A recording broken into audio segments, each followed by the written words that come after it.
क्या आपने भी अपनी इनकम टैक्स की रिटर्न भर ली है और आपकी इनकम टैक्स की रिटर्न में रिफंड है? तो आइए जानते हैं ऐसे कौन से 4 तरीके हैं जिससे हम पता कर सकते हैं कि हमारा रिफंड किस पोजीशन पे है। यानी कि हम इनकम टैक्स की साइट पे जाके अपने आप चेक कर सकते हैं कि हमारा रिफंड प्रोसेस हुआ है या नहीं हुआ है, या कोई डिमांड रेज है जिसके चक्कर में वो एडजस्ट हो गया है, या किस पोजीशन पे हमारा रिफंड है। आइए जानते हैं इस पूरी वीडियो में कि कैसे हम अपने रिफंड को पता कर सकते हैं 4 तरीकों से।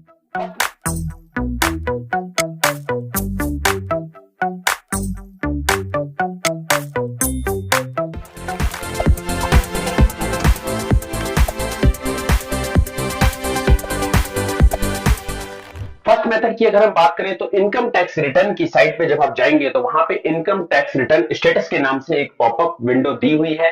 यानी कि जैसे ही आएंगे अपने लेफ्ट हैंड साइड पे और उसमें इनकम टैक्स रिटर्न स्टेटस पे जाएंगे तो इनकम टैक्स रिटर्न स्टेटस पे क्लिक करेंगे और वहां पे आप अपना एक्नॉलेजमेंट नंबर रिटर्न, तो जैसे ही वो एक्नॉलेजमेंट नंबर 15 डिजिट का एक्नॉलेजमेंट नंबर होता है जिसको आप डालेंगे, देन उसके बाद उसमें मोबाइल नंबर डालेंगे, ओटीपी आएगा, वो आपका रिफंड इशूड है या नहीं है वो स्टेटस आपको बता देगा। तो पहला तरीका तो ये है, आप जाके जिससे पता कर सकते हैं।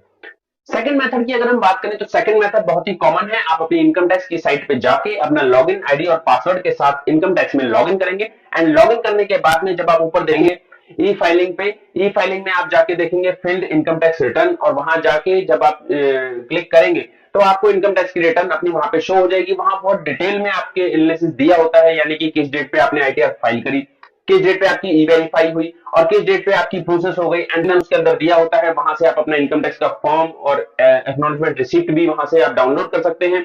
एंड साथ के साथ ही आपका जो इंटीमेशन है जिसका हमें देखना होता है, जिससे हमें चेक करना होता है कि कोई डेविएशन तो नहीं किया गया इनकम टैक्स की साइट में, तो आपको इंटीमेशन भी वहीं से आपको डाउनलोड हो जाएगा।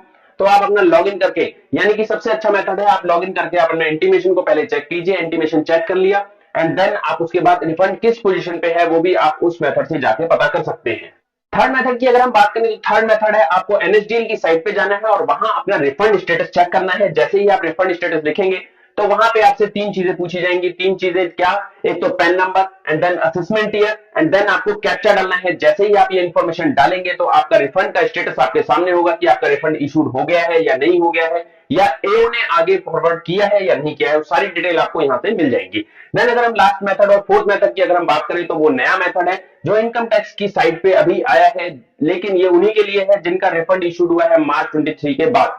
तो वहां पे आप जाके चेक करेंगे इनकम टैक्स की साइट पे तो आएगा नो योर रिफंड स्टेटस। वहां पे जाके जब आप क्लिक करेंगे तो वहां 3 इंफॉर्मेशन आपसे मांगी जाएंगी। पहली इंफॉर्मेशन है आपका पैन नंबर, देन दूसरी इंफॉर्मेशन है आपका assessment year and then third information है कोई भी आपका एक मोबाइल नंबर ओटीपी के लिए। जैसे ही आप ये इंफॉर्मेशन वहां पे क्लिक करेंगे तो आपका रिफंड का स्टेटस आपके सामने होगा कि आपका रिफंड किस पोजीशन पे है, इशूड हो गया है या नहीं हुआ है, या क्यों इशू नहीं हुआ है। तो जैसे ये 4 तरीके जो मैंने बताए आपको, आप जाके अपना इनकम टैक्स का रिटर्न अभी जाके चेक कर सकते हैं। ये 4 मेथड है, किसी भी मेथड से आप अपना रिफंड का स्टेटस चेक कीजिए और आपको पता लग जाएगा कि आपके रिफंड इशूड होने में कोई चक्कर है या फिर कोई इशू तो नहीं है, कोई डिफिकल्टी आ रही हो या कोई डिमांड आपकी रेज हुई पड़ी हो उसकी वजह से आपका इशू ना हो रहा हो तो